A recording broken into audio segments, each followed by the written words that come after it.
کے روکنے سے نہیں رکا. دین عتبہ اور شیبہ مکے کے بڑے سردار تھے. جب اس ٹائم تے پاکستان وچ بڑے ڈکیت تے بڑے ظالم تے عمران نواز تے زرداری ہیں نا, کاف لیگ والے ہیں نا, سارے ہیں نا. اے انسان اس دور دے وچ بڑے ظالم ابو جہل عتبہ تے شیبہ سن.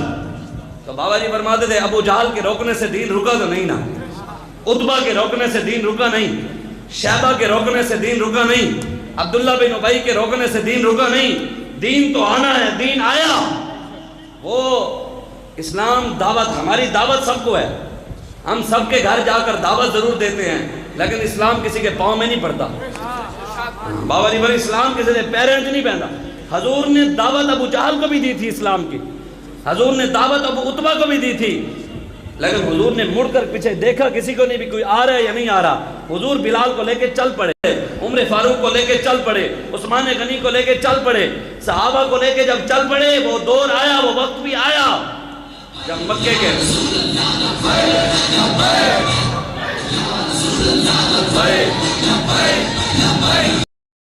رحمت دے سارے سہارے بلے سن, رحمت دے سارے سہارے بلے سن, وگدی ندی دے کنارے بلے سن, جتھاں بھی لکسی لبیک دا نعرہ حلالی بندے سارے بلے سن. اے نعرہ ہی حلالی ہے.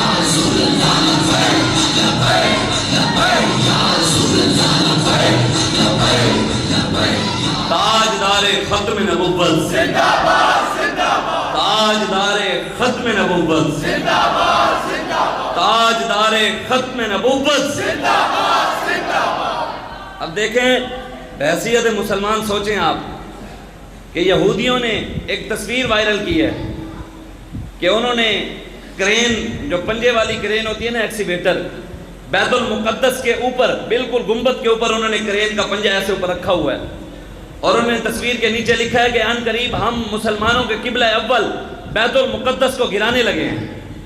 یہ انہوں نے اس تصویر پر لکھا ہے. یہودی پلان بنا رہے ہیں کہ ہم مسلمانوں کے قبلہ اول کو گرانے کی تیاریاں کر رہے ہیں.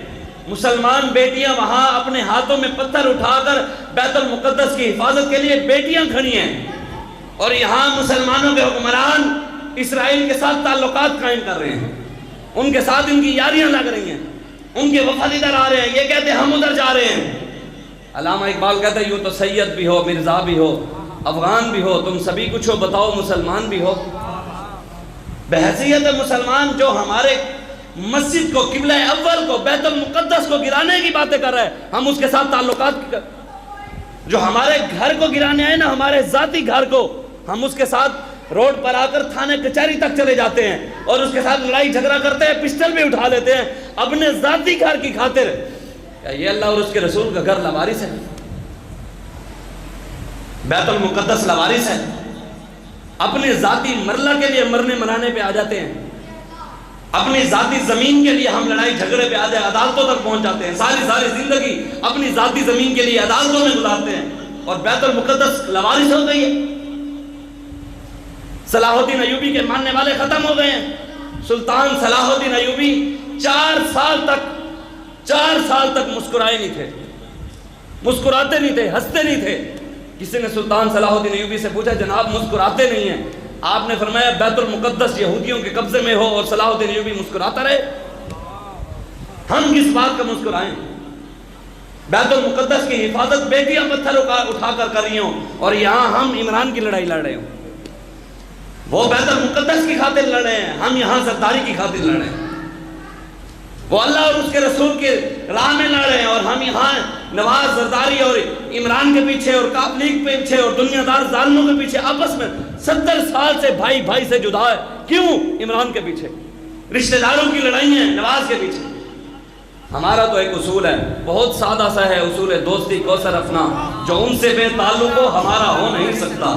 ہماری تو دوستی کا معیار بھی اللہ رسول ہے, ہماری دشمنی کا معیار بھی اللہ رسول ہے. جو اللہ اور اس کے رسول کے فرما بردار ہے، اللہ اور اس کے رسول کا وفادار ہے، ہم اس کے غلام ہیں، جو ان کے دیے ہوئے راستے اور ان کے دیے ہوئے نظام پر بتائیں۔ ہمارے بزرگوں نے فتویٰ لکھا ہے، فتاوی عالمگیری بھی میں موجود ہے، اور بزرگان دین نے لکھا ہے کہ جو قادیانیوں کے کفر کے مرزائیوں کے کفر میں شک کرے، جو مرزائیوں کے کفر میں شک کرے وہ کافر ہے، شک کرنے والا کافر ہے۔ اور حضور فیض احمد ویسی رحمۃ اللہ علیہ بھاولپور والے، انہوں نے فتویٰ لکھا ہے، انہوں نے فرمایا جو مرزائیوں کے کفر میں شک کرے وہ کافر ہے، جو اس کو کافر نہ سمجھے وہ بھی کافر ہے۔ فرمایا جو ان دونوں کو کافر نہ سمجھے وہ بھی کافر ہے۔ بچائیں، یہ تو ہے مرزائیوں کو کافر نہ سمجھنے والا کافر، جو مرزائیوں کو پاکستان میں بڑے بڑے عہدے دے، جو مرزائیوں کے ساتھ یاریاں لگائیں، جو کہتے ہیں ہم امریکہ کا نام قوم کو الو بناتے ہیں امریکہ کا کہہ کر کہ ہم آپ کے غلام ہیں، جو آپ کہیں ہم وہ کر لیں۔ بتائیں، پچھلے سال اپنی حکومت کے اندر انہوں نے عبدالشکور قادیانیوں کو امریکہ کے نام پر بیچا، ان کے کہنے پر بیچا، ان کے کہنے پر قادیانی جیل کے اندر تھا، عمران خان نے امریکہ کے کہنے پر اس کو چھوڑا۔ اسٹیٹ بینک، پاکستان کا جو اسٹیٹ بینک ہے وہ بھی اس وقت آئی ایم ایف کے اندر ہے، وہ بھی آئی ایم ایف کو انہوں نے بیچا ہے۔ پاکستان کے اندر، بلوچستان کے اندر آپ جائیں آپ کو پتہ لگے گا، یہاں بیٹھنے سے وہاں جا کر پتہ لگے گا۔ وہاں پہ ہمارے مفتی صاحب ہیں، مفتی وزیر صاحب، انہوں نے ہمیں بتایا کہ بلوچستان کے اندر سونے کے پہاڑ موجود ہیں، سونے کی کانیں، لیکن قبضہ کس کا ہے؟ آئی ایم ایف کا۔ آئی ایم ایف کاٹ کر لے جا رہا ہے، کوئی پوچھنے والا نہیں۔ ایک تو ہم نے ان کا قرضہ بھی دینا ہے، قرضہ اور چڑھ ہے، اور ہماری چیزوں پر بھی قبضہ ان کا۔ کوئلہ زرداری نے سارے کا سارا پاکستان کا کوئلہ انہوں نے آئی ایم ایف کو 2 روپے کے حساب سے بیچا ہے، 2 روپے کلو کے حساب سے۔ نہروں کے اندر پانی نہیں، دریا سوکھے پڑے ہیں ان ذلیلوں کی وجہ سے۔ جب حضور کے غلام تھے تو سوکھے ہوئے دریا بھی چل جایا کرتے تھے۔ حضرت عمر فاروق کے پاس شخص آیا، اس نے کہا حضور دریائے نیل سوکھا پڑا ہے تو کیا کریں؟ تو حضرت عمر فاروق نے کیا فرمایا تھا کہ مولویوں کا سیاست سے کام نہیں ہے، یہ کام وزیر جنگلات کا ہے، نہروں اور دریاؤں کا مسئلہ وزیر جنگلات حل کرے گا، ہم حل نہیں کر سکتے، یہی فرمایا تھا۔ حضرت عمر فاروق جب بیٹھے ہو نا حضور کے غلام، حضور کے غلام ہو تو ان کو پتہ ہے دریا سوکھ جائے تو ان کو چلانا کیسے ہے۔ حضرت عمر فاروق نے قلم اٹھا کر خط لکھ دیا دریا کو، فرمایا دریا اگر اللہ کے حکم سے چلتا ہے تو رب کا بندہ عمر تجھے حکم دے رہا ہے چل، اگر رب کے حکم کے بغیر چلتا ہے تو رکے آگ کے بعد تُو نے چلنا نہیں۔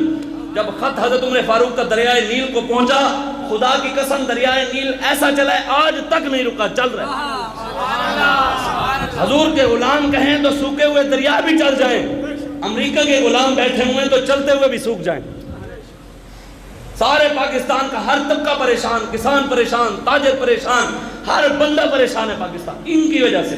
ان کو تو کوئی فرق ہی نہیں ہے، 20-20 لاکھ روپے کی ایک ٹائم کی روٹی کھاتے ہیں، ہیلی کاپٹروں پہ سواریاں کرتے ہیں، کہتے ہیں پاکستان کے کچھ بھی نہیں ہے، خالی ہیں بینک، اور ترکی کے دورے ہو رہے ہیں۔ جب پیسے نہیں ہیں تو تم چھوڑو ہر چیز، اپنی ہر چیز دو پاکستان کو۔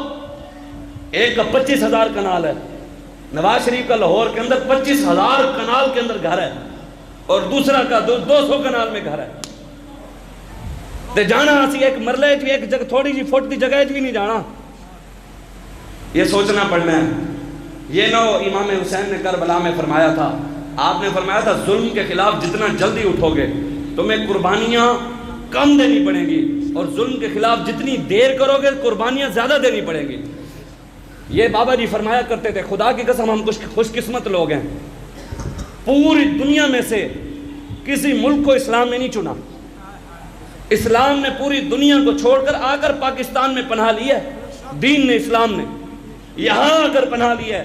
یہ نہ ہو کہ اسلام ہم سے بھی ناراض ہو کر چلا جائے اور بعد میں ہم ہاتھ ملتے رہیں، کشمیر والے حالات یہاں بن جائیں۔ اس وقت سے ڈریں، اس وقت سے منگ بنا محمد بخشا اس بے پرواہ جنابوں، مطلب کوئی گل اولی نکلے رد ہو جائیں اس بابوں، کوئی بات ایسی نکلے ہم اسلام کے خلاف کھڑے ہو جائیں دین کے غداروں کے ساتھ، تو اسلام نے ناراض ہو کر ہی جانا ہے۔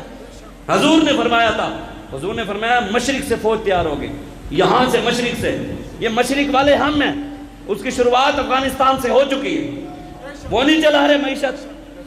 انہوں نے تو اپنے چوک کے اندر بیت المقدس کا بھی بنا دیا، بیت المقدس کی طرح ایک چوک کے اندر گنبد بنا دیا۔ انہوں نے کہا انشاءاللہ ان قریب ہم بیت المقدس میں بھی جائیں گے، اور ہمارے قائد نے بھی کہا انشاءاللہ حضور کا دین جب آئے گا تو ایک جمعہ ہم انشاءاللہ بیت المقدس میں بھی پڑھیں گے انشاءاللہ۔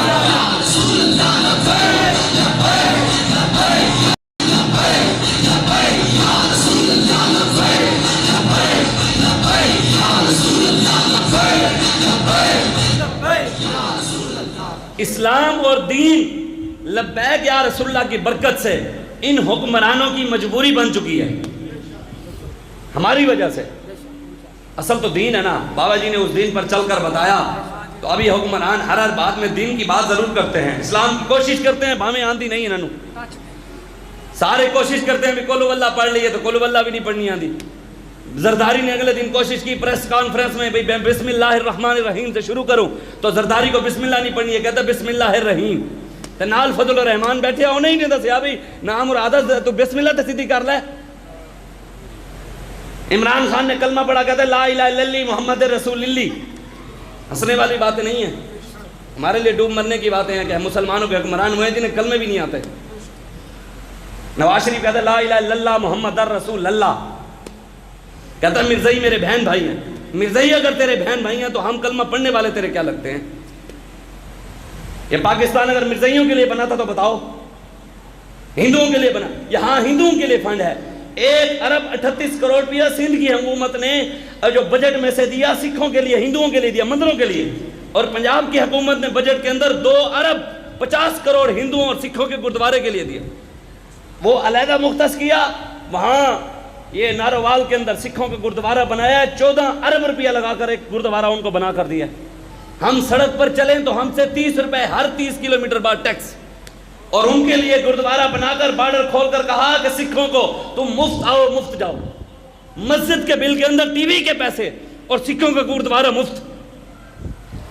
سین ماؤں کا آدھا بل معاف، سین ماہ کا انہوں نے بل کہا کہ اگر لاکھ روپیہ آئے گا تو 50,000 لیں گے، سین ماہ کا کنجر خانے کا آدھا بل معاف، اور اللہ اور اس کے رسول کے گھر میں ٹی وی کے بھی پیسے، ٹی وی کا ٹیکس لگا ہوا نہیں ہوتا بل کے اندر کہ ٹی وی بھی چلتا ہے مسجد میں، اس کا ٹیکس دو۔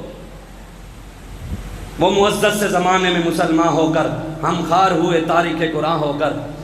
اقبال نے ایسے نہیں کہا یا رب دل مسلم کو وہ زندہ تمنا دے، جو قلب کو گرما دے جروح کو تڑپا دے، محروم میں تماشا کو پھر دیدہ بینا دے، دیکھا ہے جو کچھ میں نے اوروں کو بھی دکھلا دے، ہم بھٹکے ہوئے آہوں کو پھر سوئے حرم لے چل، اس شہر کے خوگر کو پھر وسعت سہارا دے، اس دور کی ظلمت میں ہر قلب پریشان کو وہ داغ محبت دے جو چاند کو شرما دے۔ وہ داغ محبت جب سینے میں آئے گی، بتاؤ عمران کی محبت سے چاند شرمائے گا؟ زرداری کی محبت سے چاند شرمائے گا؟ نواز شریف کی محبت سے چاند شرمائے گا؟ اس ظالموں اور کاف لیگ اور ان دنیا داروں کی محبت سے چاند شرمائے گا؟ چاند شرمائے گا تو رسول اللہ کی محبت سے شرمائے گا نا، وہ تو حضور کا پیار آئے گا تو چاند شرمائے گا۔ اقبال نے کہا نہیں ہے نشبم نشب پرستم کہ حدیث خواب گویم چون غلام آفتابم از ہما آفتاب گویم۔ اقبال کہتا ہے نہ ہم کالے ہیں نہ ہم کالی باتیں کرتے ہیں، ہم چمکتے ہوئے محبوب کے غلام ہیں اور باتیں بھی ہم چمکتی ہوئی کرتے ہیں۔ حضور نے خود فرمایا لیلھا کنہارھا، حضور نے فرمایا میرے دین کا دن بھی دن ہے اور میرے دین کی رات بھی دن کی طرح چمکتی ہوئی ہے۔ یہ بات ضرور یاد رکھیے گا، ہمارا کام ہے اذان دے جانا۔ اقبال کہتے ہیں اگرچہ بت ہیں جماعت کی آستینوں میں، مجھے حکم اذان لا الہ الا اللہ، یہ نغمہ فصل گلو لالا کا نہیں پابند، بہار ہو کے خزاں لا الہ الا اللہ۔ یہ دور اپنے براہین کی تلاش میں ہے، صنم قدا ہے جہاں لا الہ الا اللہ۔ ہمارا کام ہے اذان دے جانا، لا الہ الا اللہ کے حق کی آواز بلند کر جانا، آگے سب کی مرضی ہے، کوئی چلے یا نہ چلے وہ قسمت کی بات ہے۔ حافظ شیرازی کہتا ہے نزہادہ عشق احمد بندگان چیدہ خضرا۔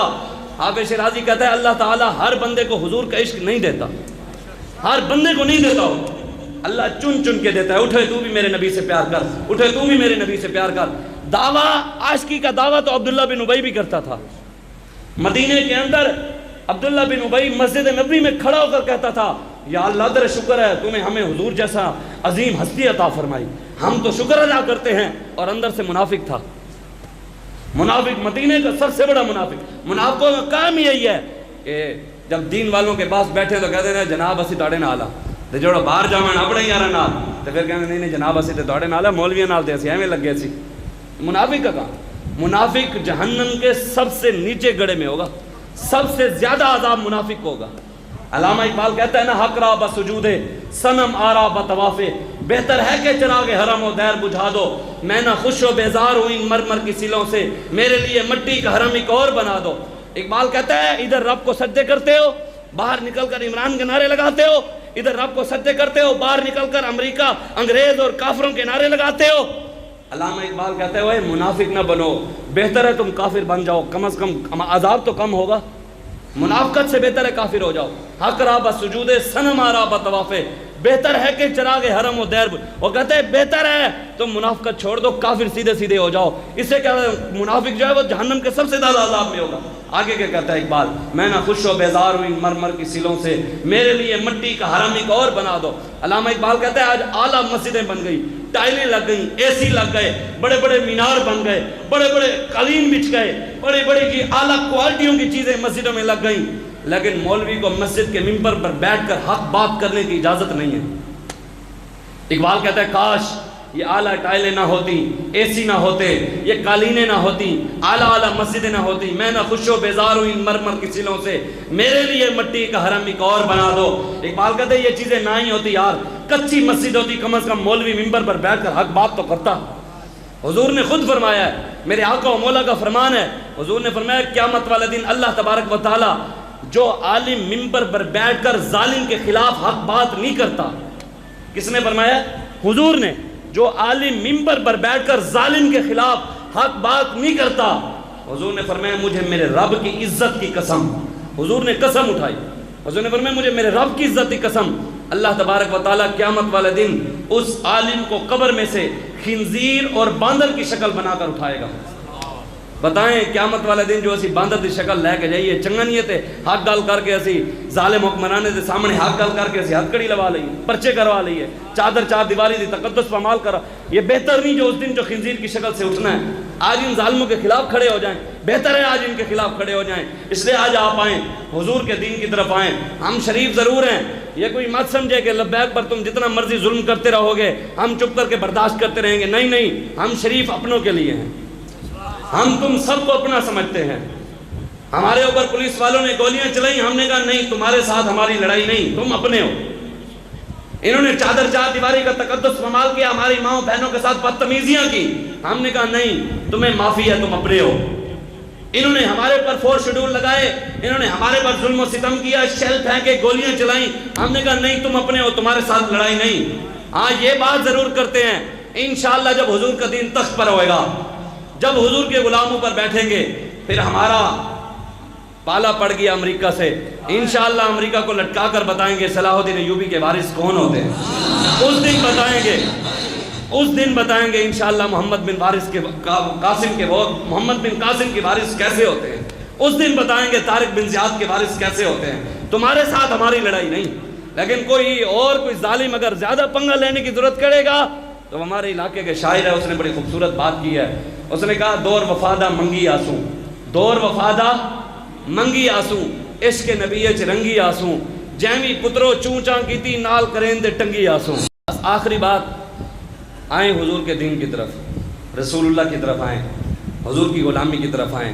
سینے میں صرف رب نے، اللہ تعالیٰ نے قرآن میں فرمایا ما جعل اللہ لرجل من قلبین، ہم نے کسی بھی انسان کے سینے میں 2 دل پیدا نہیں کیے۔ اللہ کہتے ہیں ہم نے سینے میں دل ایک ہی پیدا کیا ہے، اور وہ دل رسول اللہ کی محبت کے لیے ہے، وہ حضور کے عشق کے لیے ہے۔ حضور آپ سے اور مجھ سے اپنی اولاد سے بڑھ کر پیار کرتے ہیں، اولاد سے بھی بڑھ کر پیار کرتے ہیں۔ حضور اپنے غلاموں سے، اے نہ سمجھے بھی منافق میں بھی سانڈال بھی، جو حضور کا غلام ہے اس سے حضور پیار کرتے ہیں۔ حضور کے بیٹے حضرت قاسم بیمار ہو گئے، بہت زیادہ بیمار تھے، آپ کی زوجہ حضور کے پاس لے آئیں، فرمایا یا رسول اللہ، اللہ تبارک و تعالی نے اس زمین پر نبیوں کو بھیجا ہے، اور ہر نبی کو اللہ تبارک و تعالی نے ایک دعا ایسی دی ہے، وہ دعا ہر نبی نے اس دنیا میں مانگی ہے، اور وہ دعا رب فوراً قبول کرتا ہے، فوراً قبول ہوتی ہے۔ یا رسول اللہ، آپ کا بیٹا بیمار ہے، اللہ نے آپ کو بھی دعا دی ہے، آپ نے ابھی تک وہ دعا نہیں مانگی، یا رسول اللہ وہ دعا اپنے بیٹے کے لیے مانگ دیں۔ حضور کی چشمے مذاق میں سے آنسو آ گئے، حضور رونے لگ گئے، حضور نے اپنے بیٹے کے لیے دعا نہیں مانگی، حضور کی آنکھوں کے سامنے حضور کے بیٹے کی روح نکل گئی، وصال ہو گیا، لیکن حضور نے اپنے بیٹے کے لیے دعا نہیں مانگی۔ زوجہ نے پوچھا یا رسول اللہ، آپ نے اپنے بیٹے کے لیے دعا کیوں نہیں مانگی؟ تو میرے آقا و مولا نے فرمایا میں نے دعا اس لیے نہیں مانگی، وہ دعا میں نے سنبھال کے رکھی ہوئی ہے، وہ دعا کل قیامت والے دن میں اپنی گنہگار امت کے لیے مانگوں گا۔ حضور اپنے بیٹے کے لیے دعا نہ مانگیں، وہ کہیں کہ میں اپنی گناہگار امت کے لیے مانگوں گا، اور گناہگار امت یہاں کیا کر رہی ہو؟ گناہگاروں کے لیے معافی ہے، غدار کے لیے معافی نہیں ہے۔ کہتے ہیں اگرچہ کوئی بڑے جاگیردار نہیں ہے، اگرچہ کوئی بڑے جاگیردار نہیں ہیں، لیکن منافقوں کے خریدار نہیں ہیں۔ یہ سبق پڑھا گئے ہمیں خادم حسین، گناہگار ضرور ہیں، غدار نہیں ہیں۔ ہم گناہگار ضرور ہیں لیکن غدار نہیں ہیں۔ ہم آپ کو بھی دعوت دیتے ہیں، آئیں حضور کے دین کے ساتھ کھڑے ہوں، تحریک لبیک یا رسول اللہ کا ساتھ دیں، تحریک کا کام کریں، گھر گھر تک پیغام پہنچائیں۔ آپ نے اور میں نے من کل محنت کرنی ہے، پاکستان میں دین مصطفیٰ لانا ہے، اور انشاءاللہ پاکستان کو بچانا ہے۔ انشاءاللہ امریکہ اور یورپ کی غلامی سے نکال کر محمد عربی کی غلامی کی طرف لگانا ہے ہم نے انشاءاللہ۔ دعا کریں، میں نے جو باتیں کی اللہ مجھے اور آپ کو عمل کی توفیق عطا فرمائے۔ اللہ برما، شام، کشمیر، فلسطین، عراق، چائنا، بھارت، جتنے بھی پوری دنیا میں مسلمانوں پر ظلم ہو رہے ہیں، اللہ ہمیں ان کی مدد کی طاقت عطا فرمائے۔ اللہ ہماری بہن ڈاکٹر عافیہ صدیقی کو رہائی عطا فرمائے۔ اللہ ہمارے بھائی یاسین ملک کو رہائی عطا فرمائے۔ اللہ اسلام اور پاکستان کے دشمنوں کو تباہ و برباد فرمائے۔ اللہ اسلام کا بول بالا فرمائے، کفر کا منہ کالا فرمائے۔ کہ محمد سے وفادوں نے ہم تیرے ہیں، یہ جہاں چیز ہے کیا لوح و قلم تیرے ہیں۔ قوت عشق سے ہر پست کو بالا کر دے، دھار میں اسم محمد سے اجالا کر دے۔ بازو تیرا توحید کی قوت سے قوی ہے، اسلام تیرا دے سے تو مصطفی ہے۔